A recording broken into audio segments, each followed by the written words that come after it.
उत्तर पुस्तिका परीक्षणमा चरम लापरवाही, पुनर्योगपछि 747 विद्यार्थी ग्रेडेड। उत्तर पुस्तिका परीक्षणमा राष्ट्रिय परीक्षा बोर्डको व्यवस्थापकीय कमजोरी र शिक्षकहरूको लापरवाही हुने गरेको पुष्टि भएको छ। बोर्डले सार्वजनिक गरेको पुनर्योग नतिजा अनुसार कक्षा 12 का 747 विद्यार्थीको नतिजा सच्याइएको छ। अनुत्तीर्ण नन ग्रेडेड भनेर नतिजा आएका ती विद्यार्थीको पुनर्योग गर्दा उत्तीर्ण ग्रेडेड नतिजा आएको छ।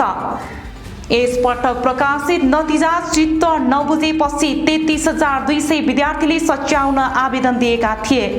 त्यसमध्ये 747 अर्थात् 2.23% नतिजा सच्याएको परीक्षा नियन्त्रक कृष्ण प्रसाद शर्माले बताए। परीक्षा बोर्डले नतिजामा आफ्नो गल्ती नरहेको दावी गर्दै विद्यालयकै लापरवाहीका कारण भएको बताएको छ। बोर्डका अनुसार शिक्षकले उत्तर पुस्तिका परीक्षण गर्ने क्रममा गम्भीर त्रुटि गरेका छन्। उत्तर पुस्तिका जाँदा हतार गर्ने, नम्बर जोड्न छुट्याउने, कुनै पाना जाँच्न छुटाउने, कपीको बाहिरी पानामा पोस्टिङ नगर्ने तथा नम्बर प्रविष्ट गर्दा गल्ती गर्ने जस्ता लापरवाही देखिएका छन्।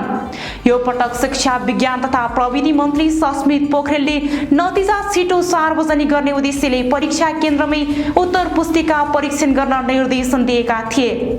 सोही व्यवस्था अनुसार करिब 40 दिनमै कक्षा 12 को नतिजा सार्वजनिक गरिएको थियो। नतिजा सार्वजनिक भएपछि आफूहरूको नतिजामा त्रुटि भएको भन्दै विद्यार्थीले पुनर्योगका लागि निवेदन दिएका थिए। ती सबै निवेदनमाथि करिब 1 महिना लगाएर पुनर्योग गरिएको हो।